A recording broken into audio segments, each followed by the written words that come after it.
you, most especially David, for bringing us all together. Thank you to all of you for turning out for this really important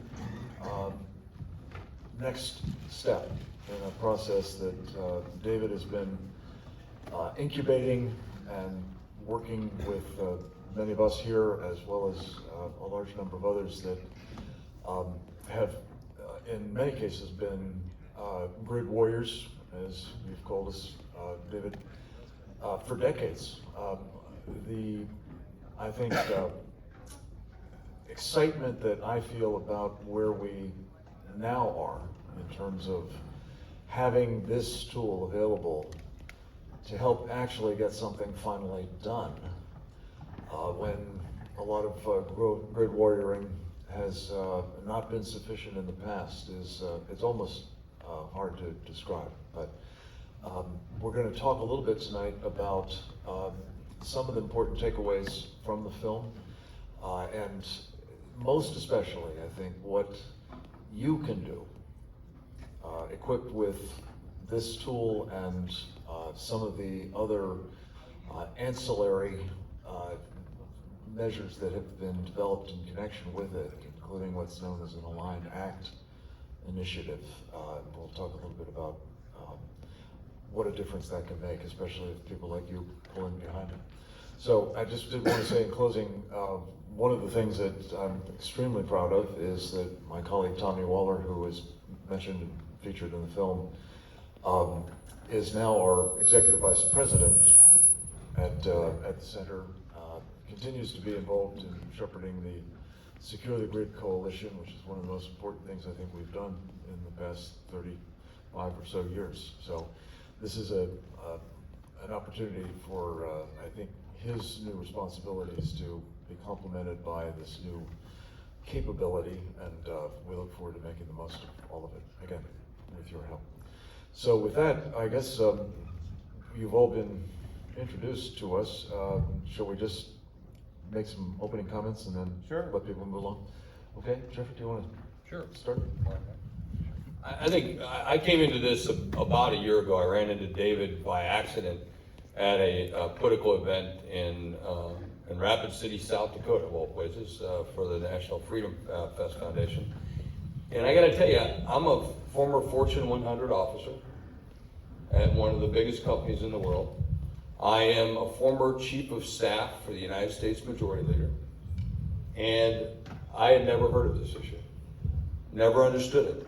And I think, like a lot of people in this room, it was like eye-opening to see this and to understand it. And hats off to David and to all of you gentlemen and to the women who continually do this every single day. And it's just something. And I just want to make sure that we're all very clear that if we do nothing tonight but to walk out of here, to go to that website and do what we have to do to write the letters and get it done, that's what I challenge each of you to do. Because it does make a difference, and we need to make sure that we're doing something. And the other thing is we need to also make sure that we go and educate as many other people as we possibly can. And I think that's probably always has been my biggest takeaway. I've seen this film now about 100 times, literally. And I've watched David work on this film when he had no permissions to use half the footage in the film. And it's I'm honored, and congratulations. For those who don't know, David won a recent film award for this as well. And it's here to be congratulated. Senator Hall, why don't we just do this in order? Go ahead. Now, I want to thank David for putting together an excellent film that puts everything in perspective. This has been a long fight for me, a long issue. Because when I first brought this up, when I first got elected, there was nobody in Austin that could even spell EMP. And so we've come a long way in getting from, well, that's too catastrophic to think about, to having companies, and I have to commend the power company CPS in San Antonio for stepping up and recognizing that they had an obligation to start doing something, and to CenterPoint in Houston, which has been, as far as I can tell, the leader in the country, along with the Duke Energy in South Carolina, which has taken an entirely different approach in it, but all going to the same direction. But CenterPoint actually built a secure control facility, and they have it in operation. It's their backup control facility.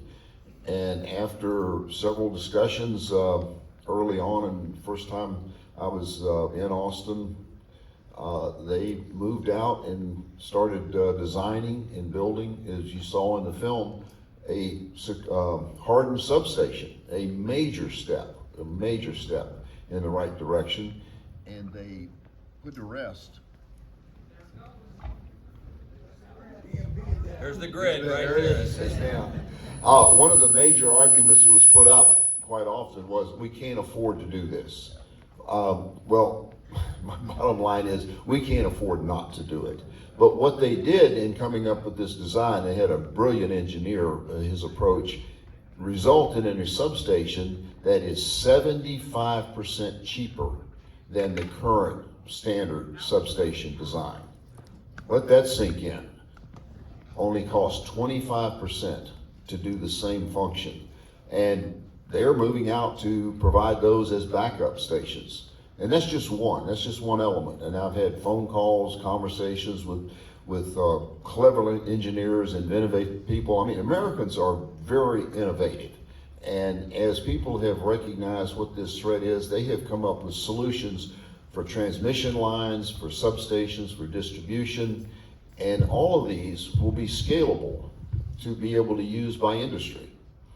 And so what we're going to be doing, when we go on this next session, is our bill is going to address not just the power company side of this, the supply side, but the user side.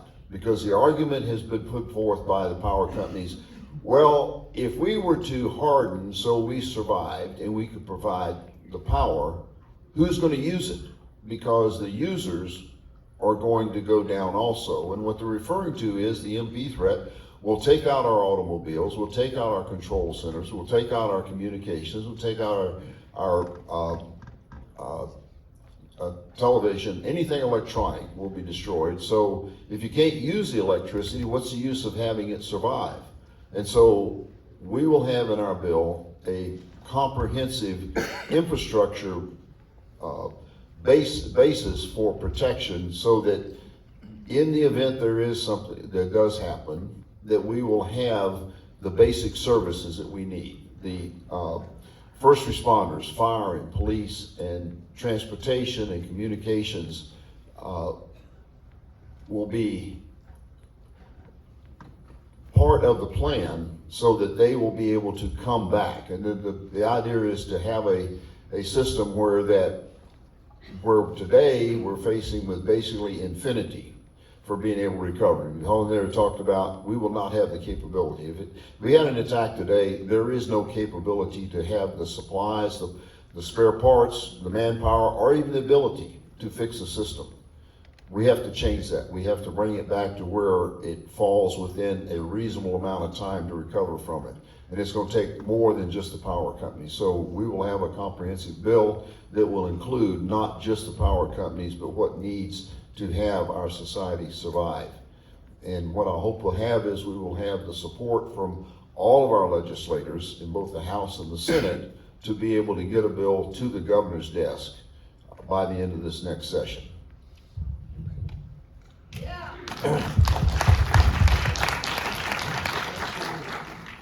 Will the governor support the lieutenant governor? We'll come back to that in a moment, sir.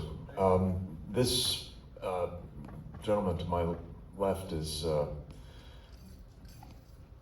not only a leader here in Texas, but a leader nationwide and an exemplar of the kind of legislators, and for that matter, executive branch officials we need all over this country. So you're blessed here in Texas not only to have your own grid, which can be made more resilient for sure, but also somebody who understands the importance of doing it. Thank you for your leadership. Tommy Weller. So I'd like to share a little story about how we met Senator Hall. Jeff mentioned earlier that by coincidence, he met David, I don't think it was a coincidence at all. I think that Jeff is exactly who we need as a Fortune 100 executive to be able to push corporate America to understand this. That was no accident at all. Rewind the clock, June 2014. Frank, my boss, sits me down and talks to me about EMP. Now, I had done lots of deployments in the Marines and I had heard of it.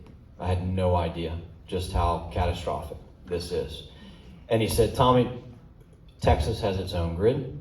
When you take over the coalition, you're gonna make Texas your #1 goal to get it hard. Yes, sir, right. Where do we start? I knew Governor Abbott had recently been elected and was gonna be inaugurated. I figured there's probably gonna be a lot of people in Austin, so we'll go there for his inauguration. There was like thousands of miles worth of sausage and barbecue, which is great. And I just prayed. And then I took Dr. Peter Pry. You saw him on the film. This is the chief of staff of the Congressional EMP Commission. So I mean, you don't waste his time, right? Tommy, what's the plan? Sir, I've been praying. You don't have anybody lined up. There's gonna be like 3,000 miles worth of sausage and barbecue, right? And I've been praying. So we get there, the inauguration happens, and I could tell he's getting a little bit kind of like, well, what are we gonna do here? What's your plan? I've just been praying, you know?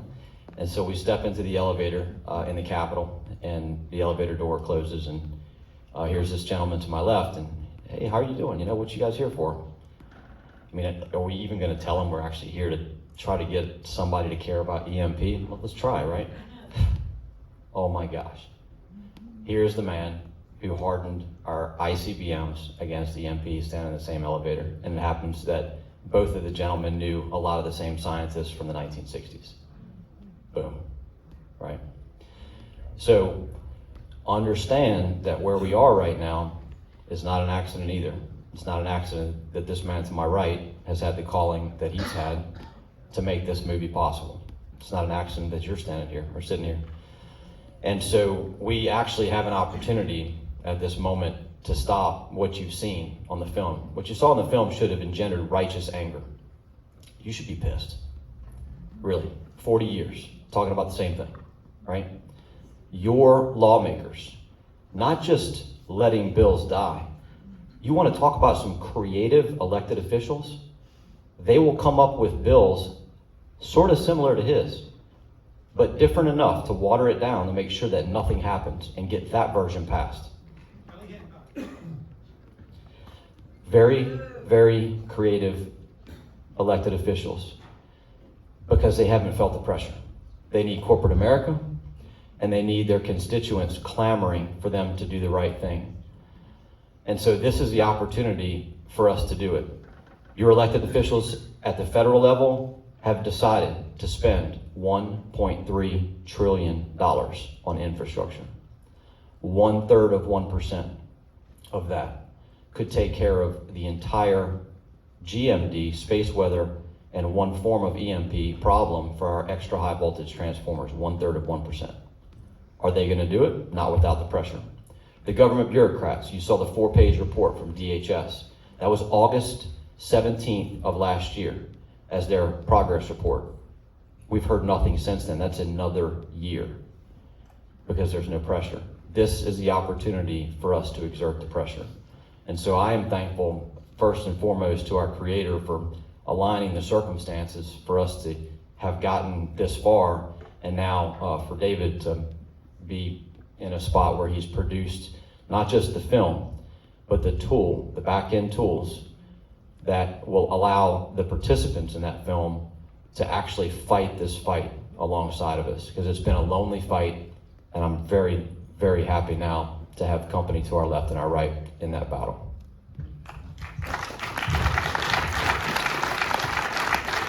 So I just want to talk a little bit about follow through. How many Texans are in the room?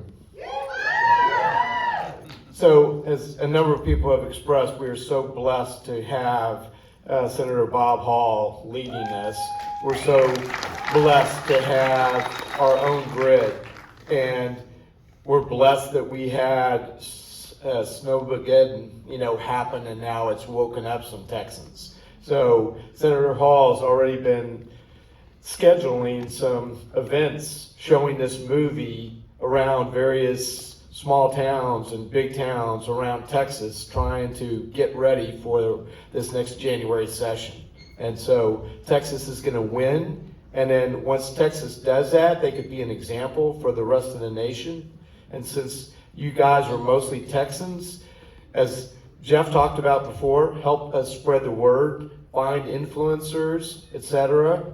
Want to talk about our website just real briefly. It's griddownpowerup.com. And under the participate section, we have the ability to write letters to your U.S. congressman, your 2 U.S. senators, your 2 state legislators, and your governors. And we spent a lot of time putting together a very comprehensive letter. We also have the ability for letters and petitions as well as phone calls to these individuals.